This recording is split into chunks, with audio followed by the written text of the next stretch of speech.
নমস্কার বন্ধুরা, গৌরীর কিচেনে সবাইকে স্বাগত। আজকে আমি বানাবো পুর ভরা কড়াইশুঁটির কচুরি রেসিপি।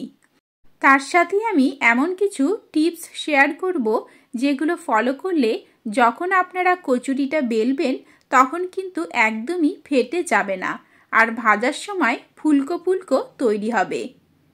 চলুন তাহলে দেরি না করে চটপট করে দেখে নেওয়া যাক আজকের এই কড়াইশুঁটির কচুরি রেসিপি আমি কিভাবে তৈরি করি। এর জন্যে প্রথমে আমি 250 গ্রাম আটা এবং 250 গ্রাম ময়দা একসাথে নিয়ে নিয়েছি।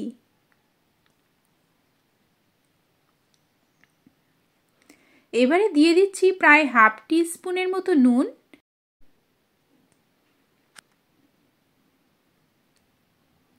দিয়ে দেব প্রায় 2 টেবিল স্পুনের মতো সাদা তেল। আপনারা এখানে সাদা তেলের পরিবর্তে ঘিটাও ব্যবহার করতে পারেন।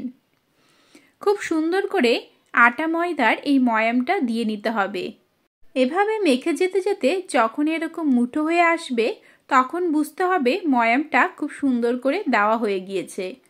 এবারে অল্প অল্প করে গরম জল দিয়ে ময়দাটাকে মেখে নিতে হবে।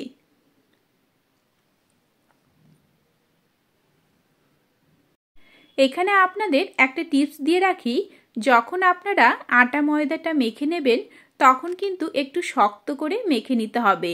লুচির জন্যে আপনারা যেরকম ময়দাটা মেখে নেন তার থেকে একটু শক্ত করে মেখে নেবেন, তাহলে দেখবেন যখন কচুরিটা আপনারা বেলবেন তখন কিন্তু ফেটে যাবে না। অন্যদিকে আমি 500 গ্রাম মটরশুঁটি নিয়ে নিয়েছি। এবারে এগুলোকে ছাড়িয়ে নিচ্ছি। আমি এখানে মটরশুঁটিটা কচি দেখে নিয়েছি। কচি মটরশুঁটি নিলে খেতে কিন্তু বেশি টেস্ট হয়। মটরশুঁটিগুলো এইভাবে ছাড়িয়ে নিয়ে আপনারা কিন্তু ফ্রিজে রেখে 1 মাস অবধি খেতে পারবেন। সবগুলো দেখুন বেশ সুন্দর করে আমি ছাড়িয়ে নিয়েছি। তবে হ্যাঁ, ছাড়ানোর পরে কিন্তু আবারও আমাদের পরিষ্কার করে নিতে হবে।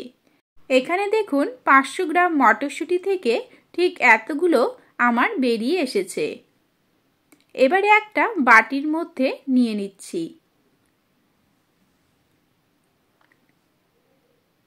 এর মধ্যে কিছুটা জল দিয়ে মটরশুঁটিটাকে বেশ সুন্দর করে 2-3 বার ধুয়ে নিতে হবে।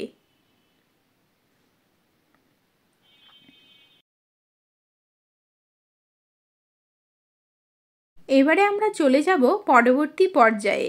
তবে হ্যাঁ, আজকের এই মটরশুঁটিটা কিন্তু আমরা নিরামিষভাবেই তৈরি করব। প্রথমে একটা কড়াইয়ের মধ্যে প্রায় 1 গ্লাসের মতো জল দিয়ে দিলাম।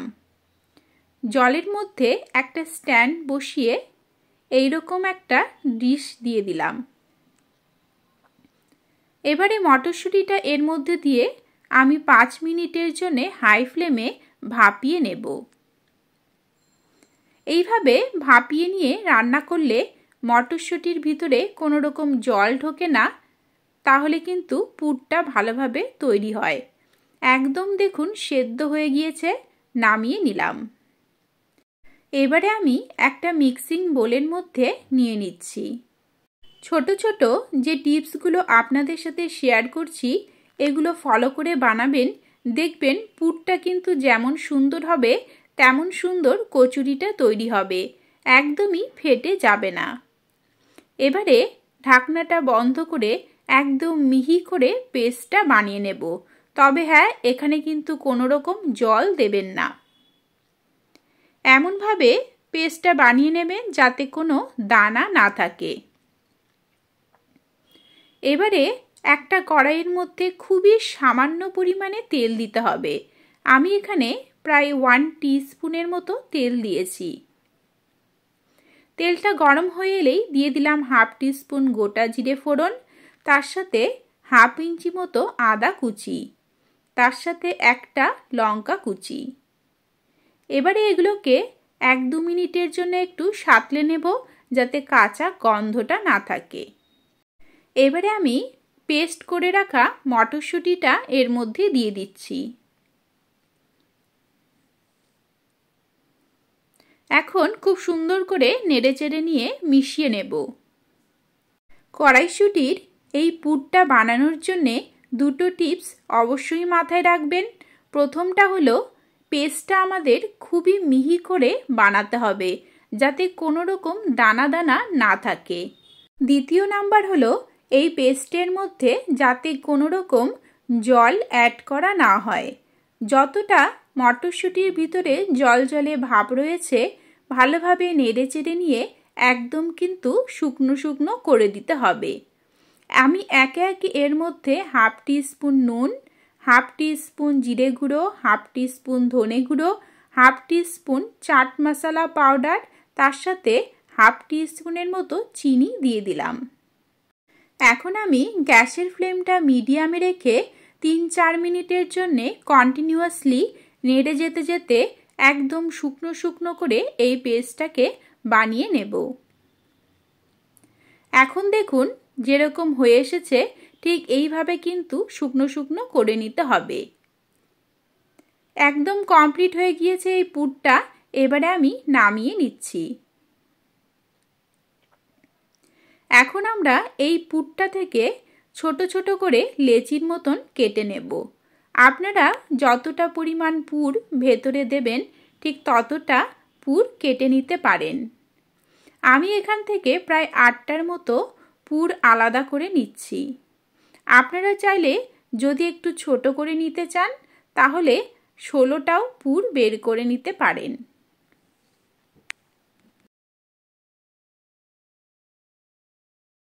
এবারে অন্যদিকে যে আটা ময়দাটা আমরা মেখে ঢেকে রেখেছিলাম সেটা চেক করে নেব। এখন একটু লেচি কাটার আগে ঠিক এইভাবে করে নিতে হবে, তাহলে কিন্তু ময়ামটা আরও বেশি সুন্দর হবে। মাখানো হয়ে গিয়েছে দেখুন। আমি ঠিক এই রকম সাইজের এক একটা লেচি কেটে নিচ্ছি। আর আমরা সবাই জানি কচুরি কিন্তু লুচির থেকে একটু মোটা সাইজের হয়, তার জন্যে লেচিটা ঠিক এই রকম সাইজের কেটে নিতে হবে। এখন এই লেচিটাকে খুব সুন্দর করে গোল করে নেব এবং প্রত্যেকটা লেচির মধ্যে আমি অল্প অল্প করে তেল মেখে দেব।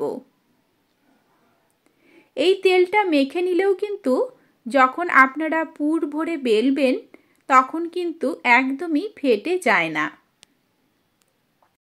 যে কোনো কচুরি বানানোর ক্ষেত্রে এই ছোট ছোট টিপসগুলো আমাদের কিন্তু মাথায় রেখে বানালে খুবই সুন্দর কচুরি তৈরি হবে। এবারে দেখুন লেচিটাকে একটু মোটা করে বেলে নিয়ে পুরটা দিয়ে দিলাম। আর পুরটাকে প্রথমে এইভাবে করে মুখটা বন্ধ করে দিতে হবে। তবে হ্যাঁ, এখানে কিন্তু খেয়াল রাখতে হবে এই লেচিটার ভিতরে যাতে এয়ার না ঢুকে যায়। এয়ার ঢুকে গেলে কিন্তু ফেটে যাওয়ার সমস্যা থাকে। এইভাবে করে চারপাশ থেকে নিয়ে মুখটা মাঝখানে ঢুকিয়ে বন্ধ করে দিতে হবে। প্রথমে হাত দিয়েই এইভাবে 2-3 বার চেপে দেব, তারপরে আলতো হাতে আস্তে আস্তে করে বেলে নিতে হবে। এক সাইডে 2 বার এদিক ওদিক করে নিয়ে কিন্তু আমাদের অপর দিকটা উল্টে আস্তে আস্তে করে বেলে যতটা সম্ভব পাতলা করে নিতে হবে। তবে হ্যাঁ, খেয়াল রাখতে হবে বেশি পাতলা করতে গিয়ে যেন ফেটে না যায়। এখানে দেখুন আমার বানানো হয়ে গিয়েছে। আপনারা এই টিপসগুলো ফলো করে বানাবেন, তাহলে কিন্তু ঠিক এই রকমই বানাতে পারবেন। আমি আরেকটা আপনাদের দেখিয়ে দিচ্ছি। এইভাবে একটা করে নিয়ে এপাশ ওপাশ ছোট করে বেলে নিতে হবে। তারপরে এর মধ্যে পুরটা দিয়ে দেব। পুরটা দিয়েই এই লেচিটার মুখটা প্রথমে বন্ধ করে দিচ্ছি। ভিতরে যেখানে পুরটা আছে সেই পুরটা থেকে হাত দিয়ে চেপে চেপে এয়ারটা বাইরে বের করে মুখটা বন্ধ করে দিতে হবে।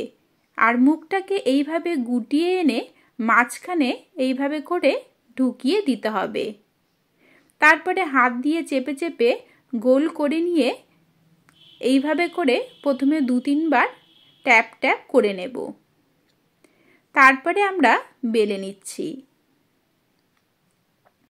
একদিকে 2-3 বার বেলে নিয়েই অপর পৃষ্ঠে যতটা সম্ভব পাতলা করে বেলে নেব।